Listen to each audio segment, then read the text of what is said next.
Você já recebeu ajuda de alguém que simplesmente desapareceu? Aeroportos são lugares de passagem. Muitas pessoas vêm e vão. Viajam a trabalho, a passeio, para visitar parentes distantes ou até por motivos tristes, como doenças e tratamentos. Eles foram projetados para o movimento constante, para despedidas rápidas e reencontros breves.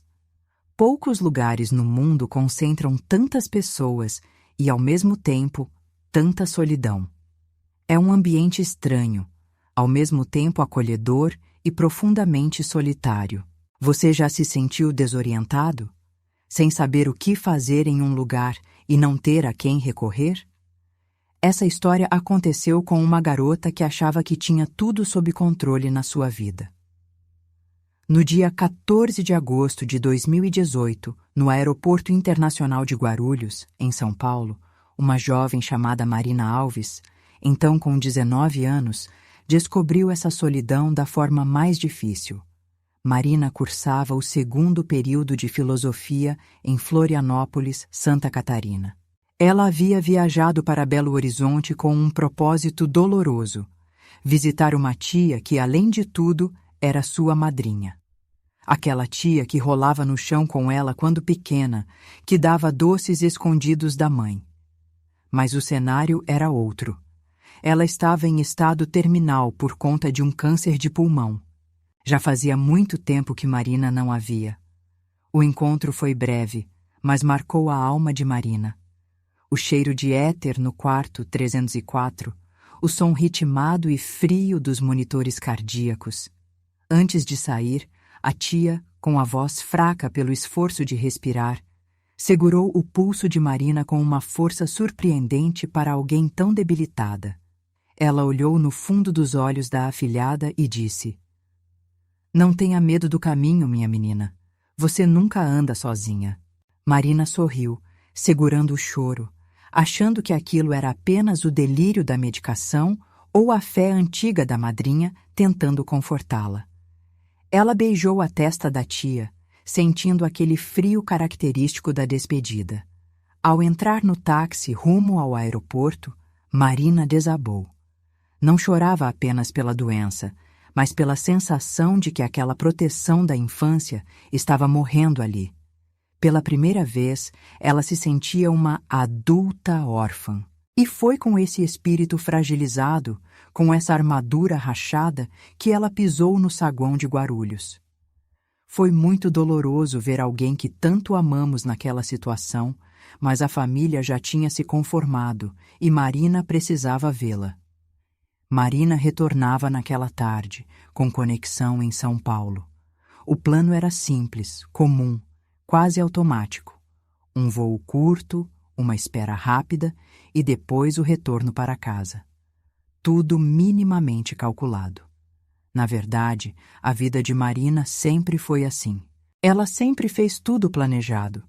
Suas amigas até a criticavam por ser sempre tão certinha com as obrigações, responsabilidades cotidianas, lazer, viagens e estudos. Mas o primeiro voo atrasou. Marina já estava frustrada. As coisas não saíram como ela tinha previsto. E quando finalmente pousou em Guarulhos, o painel eletrônico já mostrava o que ela não queria ler. Voo encerrado. Próxima saída, dia seguinte. Marina respirou fundo. Ainda não havia pânico. A ideia de passar a noite no aeroporto parecia incômoda, mas administrável. Ela sentou num café e já começou a se programar. Achar um hotel próximo, verificar um Uber para levá-la e trazê-la de volta na manhã seguinte. Não parecia nada grave. Mas o problema real surgiu minutos depois, quando ela tentou comprar algo para comer. O cartão não passou. Ela tentou de novo. E de novo. E de novo. Nada. Tentou novamente, mas não passou. A moça do café, já de mau humor e sem paciência, pediu que ela se retirasse da mesa, pois só podia ficar ali quem consumia, e Marina não estava consumindo nada. Ela conferiu a bolsa, revirou os bolsos freneticamente. O dinheiro em espécie que carregava não estava mais ali. Agora, o pânico começava a bater. Será que foi roubada? Será que perdeu no trajeto? Mas a causa agora era irrelevante. Ela começou a procurar outros cartões, mas não encontrou. Para piorar, o celular marcava bateria baixa. Ela precisava com urgência de um carregador. As mensagens para amigos e familiares demoravam a chegar, isso quando chegavam. Ali, sentada em uma fileira de cadeiras metálicas frias no Terminal 2, Marina percebeu algo que jamais havia experimentado de forma tão concreta. Ela estava sozinha, sem recursos, em um lugar que não dorme, mas que também não acolhe. Ela dizia a si mesma: "Calma, Marina, calma, está tudo sob controle." Mas não estava. Marina tentou usar o que aprendia nos livros da faculdade. Tentou invocar a razão. Lembrou-se dos estoicos. Não é o que acontece com você, mas como você reage a isso. Ela fechou os olhos e tentou categorizar o problema logicamente. 1. Estou sem dinheiro? Sim. 2. Estou em perigo de vida imediato? Teoricamente, não. Mas a teoria falha miseravelmente quando o corpo sente fome e o ambiente se torna hostil. Ela olhava para as pessoas passando e tentava desconstruí-las logicamente, mas a lógica sumiu. Marina começou a pensar em Sartre, na famosa frase: "O inferno são os outros." Cada olhar de um estranho parecia um julgamento, uma ameaça. Ela, que sempre teve orgulho de sua mente organizada, percebeu que a inteligência não serve de nada quando se está vulnerável e invisível. A filosofia não a aquecia naquele banco gelado.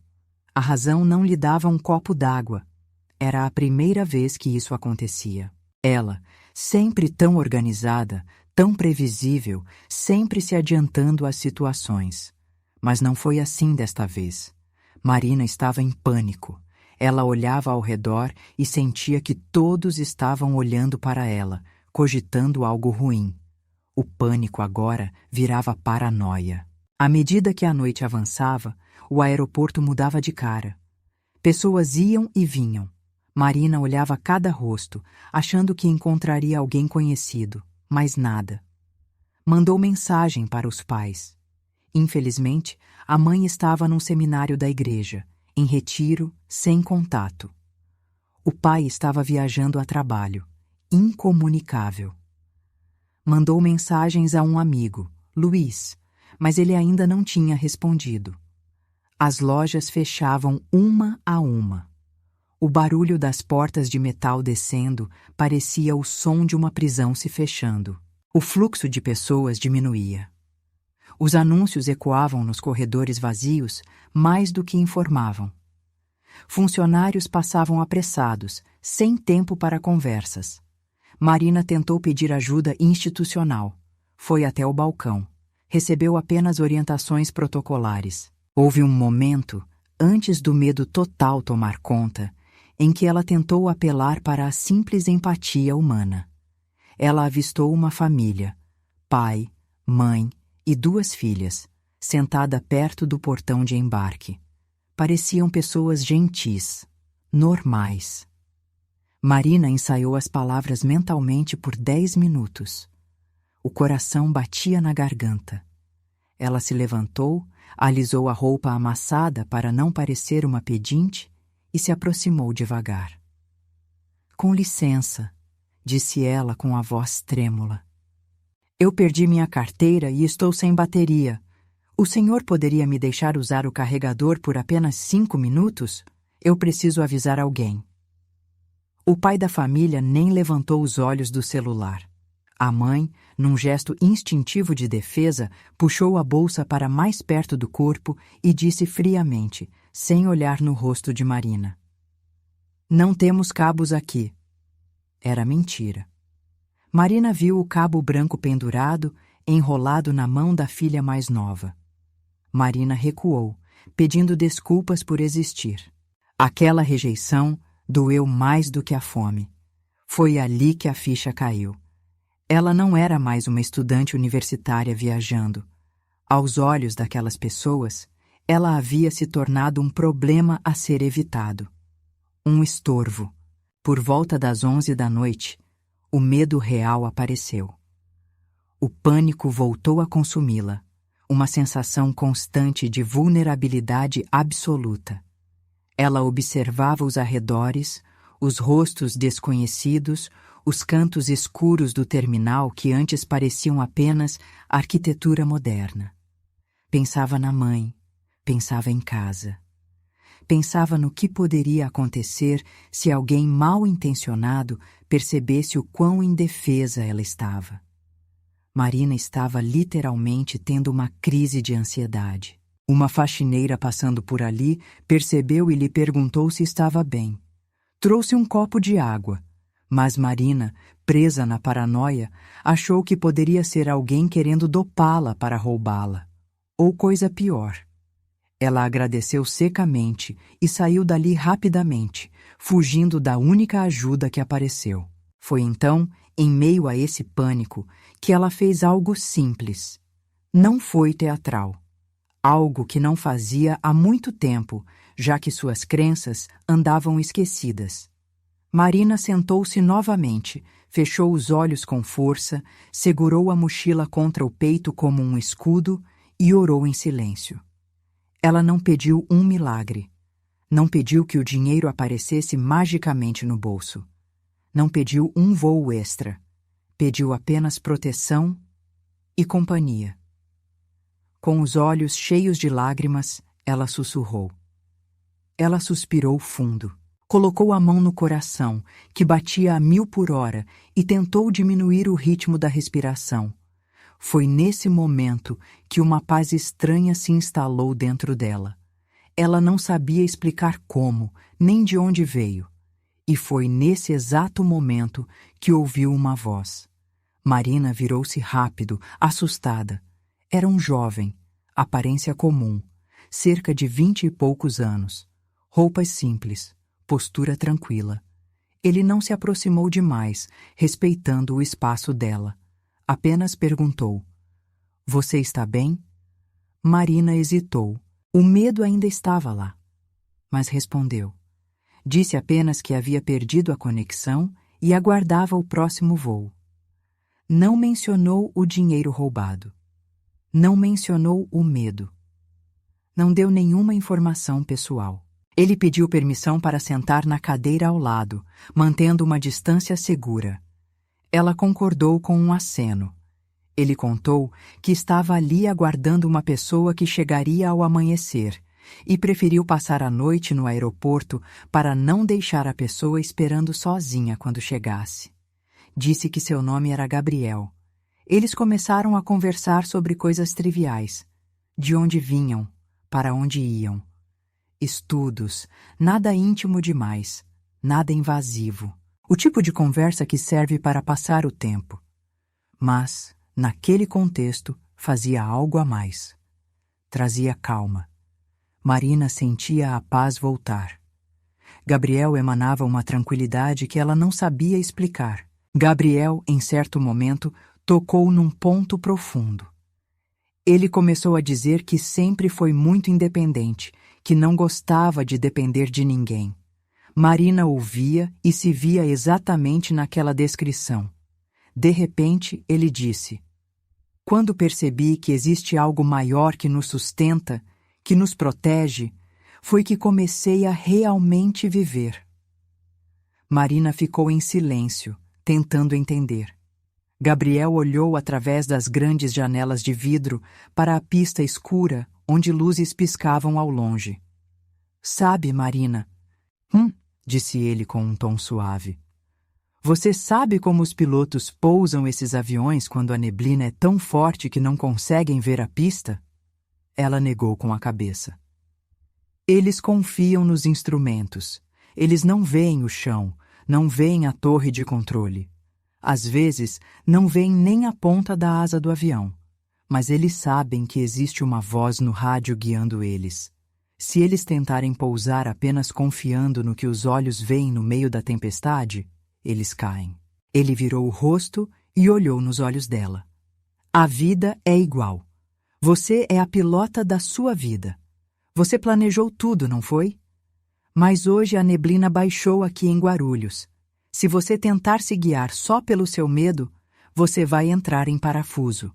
Às vezes, você precisa soltar o controle e confiar na voz que te diz: calma, a pista está logo ali. Aquelas palavras atingiram Marina como um relâmpago suave. A analogia era simples, mas naquele aeroporto fazia todo o sentido do mundo. Em determinado momento, ele perguntou se ela já havia comido. Marina desviou o olhar, envergonhada. O silêncio respondeu por ela. Ela estava sem comer há mais de 10 horas. Somente com aquele lanchinho minúsculo do voo anterior. Sem fazer comentários, sem discursos de pena, ele se levantou. Disse que ele estava morrendo de fome, que ia pegar algo para ele e já voltava. Minutos depois, retornou com comida. O cheiro fez o estômago de Marina se contorcer. Ele colocou o lanche à frente dela.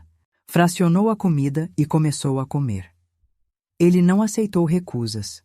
Pediu que ela o ajudasse a comer porque era muito e ele não aguentaria sozinho. Uma mentira gentil. Aos poucos, Marina começou a comer. Nossa, a comida nunca teve um gosto tão bom.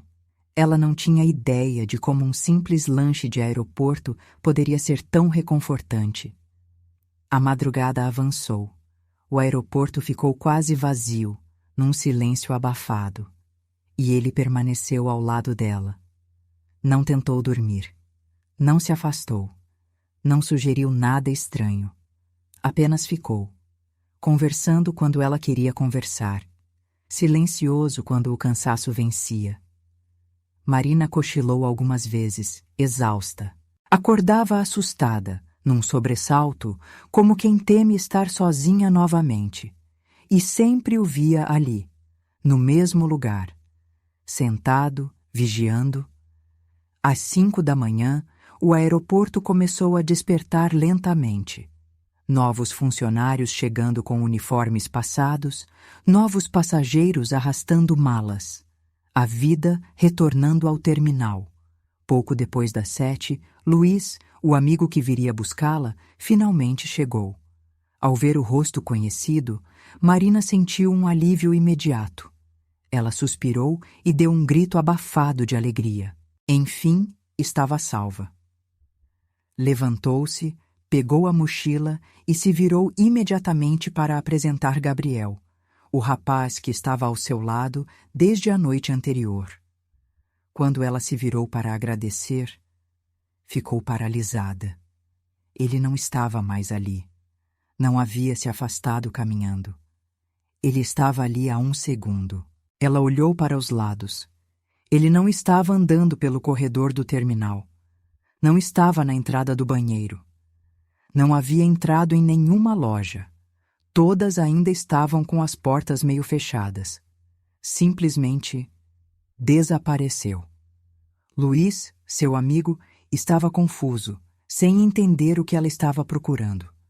Marina, atordoada, foi até um funcionário da limpeza que estava próximo e perguntou se havia visto um rapaz sentado ali, ao lado dela, durante a madrugada. O funcionário franziu a testa e negou. Disse que não se lembrava de ninguém com aquela descrição. Ela procurou Gabriel por alguns minutos, correndo o olhar por todo o saguão. Nada. Marina começou a duvidar da própria sanidade. Será que estou louca? Mas então ela olhou para o banco onde ele estivera sentado a noite toda. Não havia nada, nem um papel amassado. Porém, ao olhar para o chão, perto do pé da cadeira metálica, ali estava, a garrafa de água que ele havia trazido junto com o lanche. Ainda estava ali. A condensação escorria pelo plástico, molhando o chão. Marina se abaixou e pegou a garrafa. Estava fria, real, sólida. Aquela garrafa era a única prova física de que ele existiu. De que não foi um sonho febril de fome e medo. Alguém esteve ali. Alguém real comprou aquela água, sem explicações, sem rastros, sem despedida. Aquilo não saía da cabeça dela. Marina foi embora naquele dia com mais perguntas do que respostas. Segurou aquela garrafa com força durante todo o trajeto até a casa de Luiz. Nunca encontrou Gabriel novamente. Nunca soube seu sobrenome. Tentou achá-lo no Instagram, Facebook, buscou por horas, mas sem sucesso. Aquele rosto nunca saiu da sua mente. Nunca teve confirmação de quem ele era ou para onde foi. Nos dias que se seguiram, ela voltou à rotina. Voltou à faculdade, às aulas de filosofia, aos ônibus cheios, às noites de estudo. Mas algo dentro dela havia mudado de lugar. Não era euforia religiosa, não era medo. Era uma espécie de silêncio novo. Um silêncio que não incomodava mais. Ela tentou racionalizar, claro. Disse a si mesma que o Gabriel podia simplesmente ter ido embora muito rápido. Que aeroportos são lugares grandes, confusos, cheios de ângulos mortos. Que a memória, sob estresse extremo, falha e inventa coisas. Que talvez ela não tivesse percebido o momento exato em que ele se levantou enquanto ela abraçava o amigo. Tudo isso fazia sentido lógico, mas havia detalhes que não se encaixavam tão facilmente. Ela lembrava da posição exata em que ele estava sentado, da mochila apoiada aos pés da cadeira, do jeito como ele olhava ao redor, sempre atento, não como alguém que espera um voo, mas como alguém que estava ali por um motivo específico: vigiar. Era como se o tempo dele não estivesse correndo como o dos outros. Marina comentou o episódio com Maria Flor, uma colega da faculdade. Contou de forma casual, quase como uma curiosidade. Mas enquanto falava, percebeu que sua voz mudava. Ficava mais baixa, mais cuidadosa, como se estivesse lidando com algo frágil, sagrado. A colega ouviu em silêncio e disse apenas: "Você percebe que ele apareceu logo depois da sua oração, né?" E continuou: "Você sabe que tem um anjo na Bíblia que se chama Gabriel, né?" Marina não respondeu. Não porque discordasse, mas porque nunca havia pensado e colocado isso em palavras tão diretas. A partir daquele dia, passou a observar histórias parecidas, relatos de ajuda anônima, pessoas que surgem em momentos críticos e desaparecem sem explicação. Ela não buscou confirmação sobrenatural, não procurou provas, apenas escutou e percebeu algo curioso. Essas histórias quase nunca falam de milagres grandiosos, de mares se abrindo. Não há luzes, nem vozes de trovão, nem acontecimentos extraordinários. São sempre gestos simples: alguém que paga uma refeição, alguém que acompanha, alguém que fica. Presença, apenas presença. Anos depois, já formada, Marina voltou a passar pelo Aeroporto Internacional de Guarulhos. Agora adulta, segura, com cartão de crédito, dinheiro na carteira e horários definidos. Caminhava pelos corredores com pressa, como todo mundo, mas em determinado momento diminuiu o passo. Parou perto do mesmo Terminal 2. As cadeiras haviam sido trocadas por modelos mais novos. As lojas eram outras. Mas o espaço, a atmosfera era reconhecível. Ela sentou-se por alguns minutos, observando o movimento frenético. Não esperava ver ninguém. Não procurava ninguém. Apenas lembrou. Lembrou da menina de 19 anos, sentada ali, com medo, cansada, pedindo em silêncio para não ficar sozinha. Lembrou do alívio físico de ouvir uma voz simples dizendo: "Você está bem?" Lembrou da madrugada passando devagar e da manhã chegando sem respostas, mas com paz. Marina se levantou e seguiu seu caminho para o embarque. Nunca tentou descobrir a identidade do jovem através de meios oficiais. Nunca pediu filmagens de segurança. Talvez porque, no fundo, não quisesse transformar aquilo em algo que precisasse ser explicado pela lógica. Algumas experiências não pedem conclusão, pedem significado. Hoje, quando Marina conta essa história, raramente, e apenas quando alguém realmente pergunta com o coração aberto, ela não diz que viu um anjo. Não afirma nada que não possa sustentar com fatos. Ela diz apenas que, naquela noite, quando mais precisou, alguém ficou. E que isso foi suficiente, porque talvez a questão nunca tenha sido quem ele era, mas o que aquela presença representou.